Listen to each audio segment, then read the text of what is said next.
Hello everyone, welcome to Soumya Samachara. ಇವತ್ತು ನಾನು ನಿಮಗೆ dhaba style egg fried rice ಮಾಡೋದು ಹೇಗೆ ಅಂತ ತಿಳಿಸ್ಕೊಡ್ತಾ ಇದ್ದೀನಿ. ಇದನ್ನು ತುಂಬ ಈಸಿಯಾಗಿ ಮನೆಯಲ್ಲಿ ಸುಲಭವಾಗಿ ಮಾಡ್ಕೊಳ್ಬೋದು. ಬನ್ನಿ ಹೇಗೆ ಮಾಡೋದು ಅಂತ ನೋಡ್ಕೊಂಡು ಬರೋಣ. ಮೊದಲಿಗೆ ನಾನಿಲ್ಲಿ 8 ಮೊಟ್ಟೆನ ತೊಗೊಂಡಿದ್ದೀನಿ. ಸ್ವಲ್ಪ ಬೀನ್ಸ್ ಹಾಗೆ 1 ಕ್ಯಾರೆಟ್ನ ಸಣ್ಣದಾಗಿ ಕಟ್ ಮಾಡಿ ಇಟ್ಕೊಂಡಿದ್ದೀನಿ. ಅರ್ಧ ಕ್ಯಾಪ್ಸಿಕಮ್ನ ತೊಗೊಂಡಿದ್ದೀನಿ. 5ರಿಂದ 6 ಈರುಳ್ಳಿನ ಸಣ್ಣದಾಗಿ ಉದ್ದಕ್ಕೆ ಕಟ್ ಮಾಡಿ ಇಟ್ಕೊಂಡಿದ್ದೀನಿ. 2 ಸ್ಪೂನ್ ಸೋಯಾ ಸಾಸ್ ತೊಗೊಂಡಿದ್ದೀನಿ. 1 spoon chilli sauce, 1 spoon red chilli sauce, 5ರಿಂದ 6 ಗ್ರೀನ್ ಚಿಲ್ಲಿ, ಸ್ವಲ್ಪ ಉಪ್ಪು, 1 spoon garam masala, 2 spoons chicken masala, 1.5 spoon ginger garlic paste, 1 spoon pepper powder, 2 spoons chilli powder, ಹಾಗೆ ಒಂದು ಸ್ವಲ್ಪ ಎಣ್ಣೆ. ಮೊದಲಿಗೆ ನಾನಿಲ್ಲಿ ಒಂದು ಕಡಾಯಿಗೆ ಎಣ್ಣೆ ಹಾಕ್ಕೊಳ್ತಾ ಇದ್ದೀನಿ. ಇಲ್ಲಿ ನಾನು 2 ಸ್ಪೂನ್ಸ್ ಆಯಿಲ್ನ ಹಾಕ್ಕೊಳ್ತಾ ಇದ್ದೀನಿ. ಆಯಿಲ್ ಕಾದ ಮೇಲೆ ನಾವೇನು ಮೊಟ್ಟೆ ತೊಗೊಂಡಿದ್ವಿ ಅದನ್ನು ಚೆನ್ನಾಗಿ ಬೀಟ್ ಮಾಡಿಕೊಂಡು ಹಾಕ್ಕೊಳ್ತಾ ಇದ್ದೀನಿ. ಈ ಮೊಟ್ಟೆಗೆ ಸ್ವಲ್ಪ ಉಪ್ಪು, 1 ಸ್ಪೂನ್ ಚಿಲ್ಲಿ ಪೌಡರ್ ಹಾಗೆ 1 ಸ್ಪೂನ್ ಪೆಪ್ಪರ್ ಪೌಡರ್ನ ಹಾಕ್ಕೊಂಡು ಚೆನ್ನಾಗಿ ಫ್ರೈ ಮಾಡ್ಕೊಳ್ತಾ ಇದ್ದೀನಿ.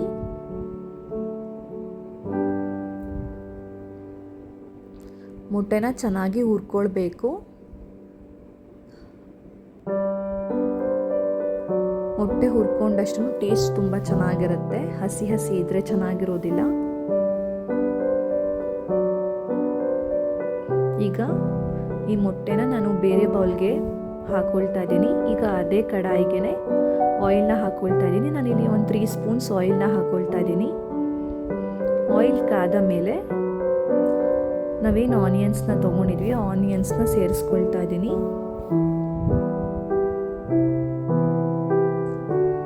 ಹಾಗೆ ಹಸಿಮೆಣಸಿನ್ಕಾಯಿನೂ ಕೂಡ ಸೇರಿಸ್ಕೊಂಡು ಚೆನ್ನಾಗಿ ಫ್ರೈ ಮಾಡ್ಕೊಳ್ಬೇಕು. ಆನಿಯನ್ ಎಲ್ಲ ಸ್ವಲ್ಪ ಪಿಂಕಿಶ್ ಆಗಬೇಕು.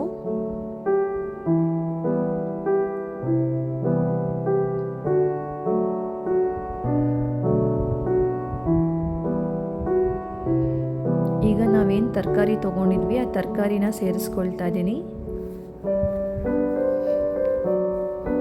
ತರಕಾರಿನೆಲ್ಲ ಜಾಸ್ತಿ ಕುಕ್ ಮಾಡಬಾರ್ದು. ಒಂದು 60% 80% ಕುಕ್ ಆದರೆ ಸಾಕು.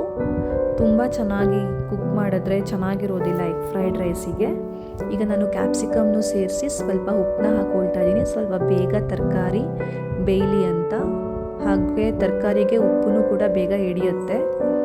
ಈಗ ಒಂದು ಲಿಡ್ನ ಕ್ಲೋಸ್ ಮಾಡಿಬಿಡಿ. ಒಂದು 10 ಮಿನಿಟ್ಸ್ ಬಿಟ್ಟು ನಾನಿಲ್ಲಿ 1 ಸ್ಪೂನ್ ಜಿಂಜರ್ ಗಾರ್ಲಿಕ್ ಪೇಸ್ಟ್ನ ಹಾಕ್ಕೊಳ್ತಾ ಇದ್ದೀನಿ. ಹಾಕ್ಕೊಂಡು ಚೆನ್ನಾಗಿ ಫ್ರೈ ಮಾಡ್ಕೊಳ್ಳಿ. ಜಿಂಜರ್ ಗಾರ್ಲಿಕ್ ಪೇಸ್ಟ್ದು ಹಸಿ ವಾಸನೆ ಎಲ್ಲ ಹೋದ್ಮೇಲೆ ಚಿಲ್ಲಿ ಪೌಡರ್ನ ಸೇರಿಸ್ಕೊಳ್ಳಿ. ಚಿಕನ್ ಮಸಾಲ, 1 ಸ್ಪೂನ್ ಗರಂ ಮಸಾಲ ಹಾಕಿ ಚೆನ್ನಾಗಿ ಸ್ಟಿರ್ ಫ್ರೈ ಮಾಡ್ಕೊಳ್ಳಿ.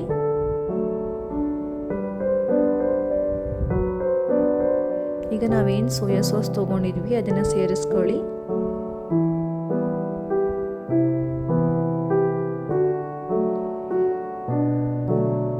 ಚಿಲ್ಲಿ ಸಾಸ್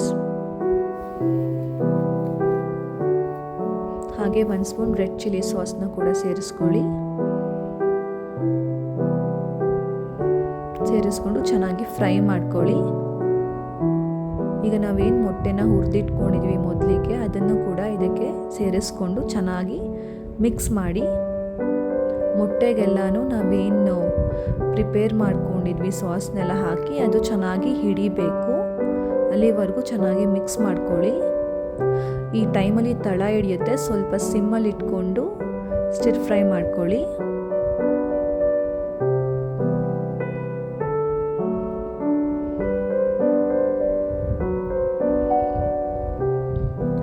ಇದನ್ನು ನಾವು ಬೇಕಂದರೆ ಹಿಂದಿನ ದಿನವೇ ಮಾಡಿ ಇಟ್ಕೊಳ್ಬೋದು. ನಮಗೆ ಅಕಸ್ಮಾತ್ ಏನಾದರೂ ಟೈಮ್ ಇಲ್ಲ ಅಂದಾಗ ಈ ಥರ ಗೊಜ್ಜನ್ನ ನಾವು ಪ್ರಿಪೇರ್ ಮಾಡಿ ಇಟ್ಕೊಂಡ್ರೆ ನೆಕ್ಸ್ಟ್ ಡೇ ನಾವು ಬಿಸಿ ಅನ್ನಕ್ಕೆ ಹಾಕಿ ಕಲಿಸ್ಕೊಳ್ಬೋದು ಈ ಗೊಜ್ಜನ್ನು ಸೇರಿಸಿ.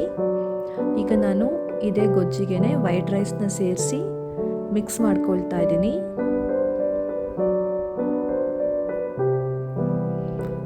ಇಷ್ಟೇ ಸುಲಭವಾಗಿ ಡಾಬಾ ಸ್ಟೈಲ್ ಎಗ್ ಫ್ರೈಡ್ ರೈಸ್ನ ಮನೆಯಲ್ಲೇ ಮಾಡಿಕೊಂಡು ತಿನ್ಬೋದು. ಎಲ್ಲರೂ ಒಂದ್ಸರಿ ಟ್ರೈ ಮಾಡಿ ಹೇಗಿದೆ ಅಂತ ನನಗೆ ಕಮೆಂಟ್ ಸೆಕ್ಷನಲ್ಲಿ ತಿಳಿಸಿ. ಈಗ ನಾನು ಲಾಸ್ಟಿಗೆ 1 ಸ್ಪೂನ್ ಪೆಪ್ಪರ್ ಪೌಡರ್ನ ಹಾಕ್ಕೊಂಡು ಚೆನ್ನಾಗಿ ಮಿಕ್ಸ್ ಮಾಡ್ಕೊಳ್ತಾ ಇದ್ದೀನಿ. ಇದು ತುಂಬ ಈಸಿಯಾಗಿರುತ್ತೆ. ಎಲ್ಲರೂ ಒಂದ್ಸರಿ ಟ್ರೈ ಮಾಡಿ ಹೇಗಿದೆ ಅಂತ ತಿಳಿಸಿ.